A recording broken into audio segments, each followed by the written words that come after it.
नमस्कार, बहुत स्वागत आपका अनादि टीवी पर। मैं हूं आपके साथ पारुल। खास खबर खास नजर देख रहे हैं आप। कार्यक्रम की शुरुआत करेंगे 4 बड़ी खबरों के साथ और ये 4 तस्वीरें आपके सामने।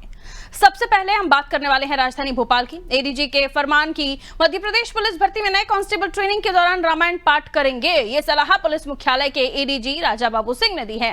पुलिस में सिलेक्ट होकर आए नए जवान इस सुझाव को अच्छा मान रहे हैं। वहीं विपक्षी दल कांग्रेस ने इस फैसले पर सवाल उठाए हैं। दूसरी खबर में बात होगी राजनीतिक नियुक्तियों की। मध्य प्रदेश में बीजेपी के संगठन चुनाव समाप्त होने के बाद अब सरकार में राजनीतिक नियुक्तियों का पिटारा खुल गया है। सबसे पहले बुधवार को बुंदेलखंड के दिग्गज नेता रामकृष्ण कुसमरिया को ओबीसी कल्याण आयोग का अध्यक्ष और पूर्व मंत्री गौरीशंकर बिसेन की बेटी मौसम बिसेन को सदस्य बनाया गया है। इनके साथ ही प्रदेश में प्रतीक्षारत राजनीतिक नियुक्तियों की शुरुआत के संकेत भी मिल गए हैं।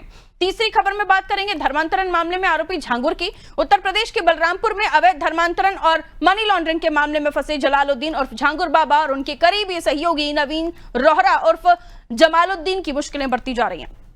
ईडी ने दोनों आरोपियों को 10 दिन की कस्टडी रिमांड में लेने के लिए लखनऊ कोर्ट में अर्जी दाखिल की है।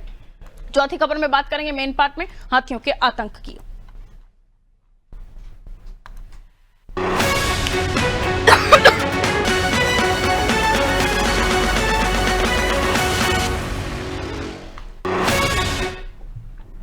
और चलिए शुरुआत कर रहे हैं पहली खबर के साथ। मध्य प्रदेश पुलिस में प्रशिक्षण विभाग के मुखिया एडीजी राजा बाबू सिंह ने सभी पुलिस ट्रेनिंग सेंटर्स में प्रशिक्षण ले रहे नए पुलिस जवानों को रामचरितमानस का पाठ करना अनिवार्य कर दिया है। मध्य प्रदेश पुलिस भर्ती में नए कांस्टेबल ट्रेनिंग के दौरान रामायण का पाठ करेंगे। एडीजी ने ट्रांसफर एप्लीकेशन से परेशान होकर सलाह दी। पुलिस में सिलेक्ट होकर आए नए जवान इस सुझाव को अच्छा मान रहे हैं। एडीजी राजा बाबू सिंह ने वीडियो कॉन्फ्रेंसिंग में ट्रेनिंग लेने पहुंचे कांस्टेबल से कहा, भगवान राम ने 14 साल का वनवास स्वीकार किया था। भगवान जब माता पिता की आज्ञा मानने के लिए 14 साल वन में रह सकते हैं, तो अब अपनी ट्रेनिंग के लिए घर परिवार से दूर क्या नहीं रह सकते। एडीजी ने रामायण को पुलिस के प्रशिक्षण में जोड़ने के निर्देश दिए। इसके तहत नए चयनित अभ्यर्थियों को रामचरितमानस के उस पाठ के बारे में बताया जाएगा जिसमें उनको पता चल सके कि भगवान राम ने कैसे 14 वर्ष वनवास में गुजारे थे। ट्रेनिंग में जंगल में रहने की कला, अपरिचित वातावरण में ढलना और शिक्षा से कठोर परिस्थितियों को सहन करना, प्रकृति के प्रति संवेदनशीलता विकसित करना, रणनीतिक योजना बनाना और शत्रु को परास्त करने जैसी बातें रामचरितमानस के माध्यम से सिखाई जाएंगी। और वहीं इस पर बीजेपी विधायक रामेश्वर शर्मा का भी बयान सामने आया है। उन्होंने कहा कि ये दुनिया का पवित्र ग्रंथ है, व्यक्ति को सद्बुद्धि देता है। एडीजी ने जो पत्र जारी किया है वो बधाई के पात्र है। ऐसा पवित्र ग्रंथ है जो दुनिया को सद्बुद्धि के लिए, सतमार्ग के लिए और साथ में व्यक्ति के अंदर अब आत्मसम्मान के लिए और आत्मविश्वास बढ़ाने वाला ग्रंथ है। इसका अध्ययन करने से, इसके पाठन पठन से हमें दूसरों के प्रति सद्भावना पैदा होती है, हमारी दृष्टि पवित्र होती है, हमारा आत्मविश्वास ताकतवर होता है और छोटा सोच खत्म होकर समग्र दृष्टि से सोचने लगते हैं। क्योंकि राम एक ऐसे हैं जो लोग खुद कष्ट में रहे पर दुनिया को उनने कभी कष्ट नहीं दिए। इसलिए रामचरितमानस जब ध्यान में आएगा, चरित्र में आएगा, पाठन पठन में आएगा तो व्यक्ति का कल्याण भी होगा और दूसरों के कल्याण के लिए व्यक्ति दृढ़ता के साथ कार्य भी कर सकता है। इसके लिए जो एडीजी ने एक स्वाभाविक पत्र या आदेश जारी किया है वो बधाई के पात्र है। एक नया फरमान आया है कि नव आरक्षकों को रामायण का पाठ करना चाहिए। निश्चित रूप से धार्मिक ग्रंथों का पाठ करना ही चाहिए। इससे आत्मिक शांति मिलती है, जीवन में अनुशासन आता है, आत्मिक प्रगति करता है। लेकिन यह महत्वपूर्ण विषय यह भी है कि हर व्यक्ति को धार्मिक स्वतंत्रता भी है। वो किस धर्म को माने, किस धर्म ग्रंथ का पाठ करें, चाहे वो कुरान हो, बाइबल हो, गुरु ग्रंथ साहिब हो, चाहे रामायण हो। तो ये सर्वधर्म समभाव का देश है। हर व्यक्ति को धार्मिक स्वतंत्रता है, ये उसकी निजता है कि वो किस धर्म को माने, किस धर्म का पाठ करे। तो ये सबसे बड़ी बात है कि व्यक्ति को अपने धर्म के हिसाब से जिस धर्म को मानता है, वो जिस धर्म ग्रंथ में उसकी आस्था है उसका वो पाठ करे। तो देखिए, एडीजी ने जो पुलिस ट्रेनिंग ले रहे हैं उन्हें रामचरितमानस का पाठ करने के लिए कहा है और ये निर्णय जिसका स्वागत तो किया जा रहा है, लेकिन कई जगहों पर इसको लेकर, जैसे कि अभी कांग्रेस को भी आपने सुना, उनकी तरफ से इस पर टिप्पणी की गई। तो इसके पीछे वजह क्या है? जो वो बता रहे हैं कि भगवान राम ने 14 वर्ष का वनवास काटा, वन में किस तरह से परिस्थितियों में वो रहे, ये तमाम चीजें बताने के लिए रामचरितमानस का पाठ पढ़ाया जा रहा है। लेकिन क्या यही असल वजह है? आइए जानने की कोशिश करते हैं। हमारे साथ ब्रजेश चौक से जो हमारे ब्यूरो हेड है जुड़े हुए हैं, उनसे हम और भी समझने की कोशिश करेंगे। अमूमन ये पहली बार ही होगा इस तरह से जो आदेश रामचरितमानस के लिए कहा गया है ब्रजेश जी, और एडीजी की तरफ से ये कहा गया है जिसको बीजेपी तो स्वागत कर रही है लेकिन कांग्रेस इसे तिरछी नजर से देख रही है। क्या यही वजह हो सकती है जो एडीजी बता रहे हैं कि जो ट्रेनिंग पर जा रहे अफसर हैं वो हर परिस्थिति में अपने आप को तैयार कर पाए, इसलिए रामचरितमानस उन्हें पढ़नी चाहिए? देखिए, पहली बात तो माफ कीजिएगा पारुल, इसमें ये देखने की जरूरत है कि एडीजी ने क्यों कहा। मध्य प्रदेश में 8 ट्रेनिंग सेंटर हैं। 8 ट्रेनिंग सेंटर में पचमढ़ी से लेके भोपाल, इंदौर, रीवा तमाम सेंटर हैं। यहाँ पे जो 4000 आरक्षकों की ट्रेनिंग हो रही है, उस ट्रेनिंग में जब आरक्षकों का ये कहना था कि जो पचमढ़ी के निकट का रहने वाला है उसने कहा हमें पचमढ़ी का ट्रेनिंग सेंटर दे दीजिए, भोपाल के निकट वाले ने कहा भोपाल दे दीजिए, इंदौर वाले ने कहा इंदौर के पास का दे दीजिए, रीवा वाले ने कहा रीवा के पास के हमें ट्रेनिंग सेंटर दे दीजिए, 9 महीने की ट्रेनिंग होनी है।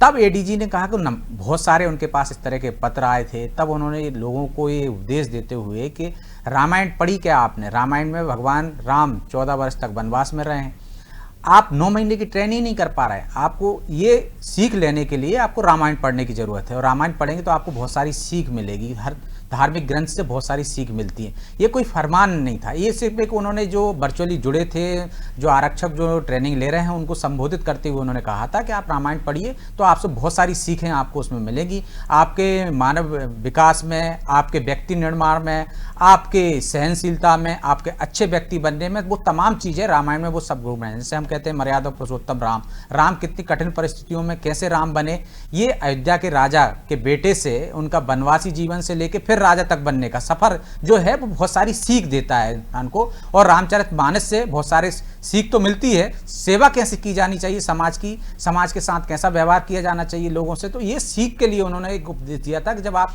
ट्रेनिंग खत्म कर लें या ट्रेनिंग के दौरान शाम को जब आप रात में सोते हैं तो रामायण पढ़िए। राजा बाबू सिंह पहले आईजी जब ग्वालियर चंबल संभाग में थे तब वो गीता बांटते थे लोगों को, और कैदियों को उन्होंने गीता दी, छात्रों के बीच में जाते थे, गीता के उपदेश देते थे लोगों को, वो इस तरह से संदेश देने की कोशिश करते थे। तो ये उनके एक तरह से व्यक्तित्व में ही है कि वो किस तरह के धार्मिक ग्रंथों का सदुपयोग कैसे किया जाए, उससे युवा किस तरह से सीख ले सकते हैं, ये पहले से वो करते आए हैं। और ये कोई नई बात नहीं, कोई आदेश नहीं दिया, इसमें सियासत नहीं होना चाहिए। उन्होंने ये नहीं कहा कि आपको रामायण ही पढ़ना है। हमने देखा कि वहाँ पे जो नव आरक्षक हैं, जो मुस्लिम वर्ग से भी आते हैं, उनसे भी बातचीत हुई तो वो भी स्वागत कर रहे हैं। हर धर्म ग्रंथ से आपको सीख मिलती है। आप देखिए हाल ही में कोर्ट ने एक फैसला दिया फांसी की सजा का, उसमें चारों धर्म ग्रंथों के बारे में जिक्र किया कि किस तरह से माँ की हत्या करता है बेटा तो वो फांसी की सजा उन्होंने दी है। तब उन ग्रंथों का बाकायदा उदाहरण देते हुए दिया, चाहे रामायण हो, चाहे हम देखें वो कुरान हो, या आपकी ईसाइयों की वो हो ग्रंथ हो, बाइबल हो, या आप गुरु ग्रंथ की बात करें, चारों का उदाहरण देके उन्होंने कहा कि हर धर्म ग्रंथ में माता का क्या रूप दिया गया, माता को किस तरह से सम्मान करना चाहिए, उसका आदर करना चाहिए, उसके साथ कैसा व्यवहार करना चाहिए,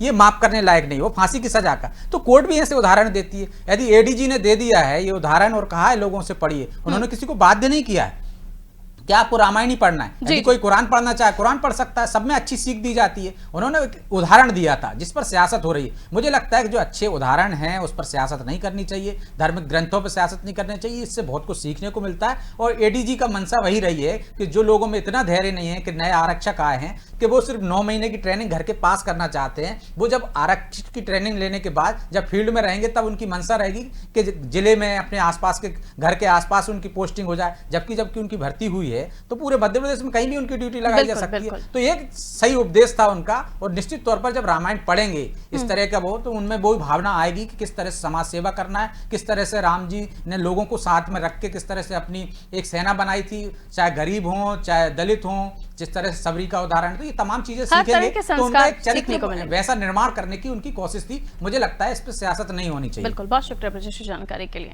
तो एडीजी रामबाबू सिंह ने इस तरह की बात कही जिसे फरमान या आदेश के तौर पर देखा जा रहा है, हालांकि उनकी तरफ से एक सीख देने की कोशिश की गई थी और उसी को अब कांग्रेस ने मुद्दा बनाने की कोशिश की है, जिस पर राजनीति बिल्कुल नहीं होनी चाहिए। एक अनुशासन और चरित्र निर्माण की जरूरत एक आपको सीख दे सकती है, आपको जिम्मेदार बना सकती है, और ये कठिन परिस्थितियों में कैसे आपको आगे बढ़ना है ये सिखाती है रामचरितमानस। हर तरह के संस्कार, भगवान राम के जीवन के बारे में सब कुछ ये पढ़ने के लिए उन्होंने कहा है, ना कि किसी तरह का आदेश या फरमान जारी किया है।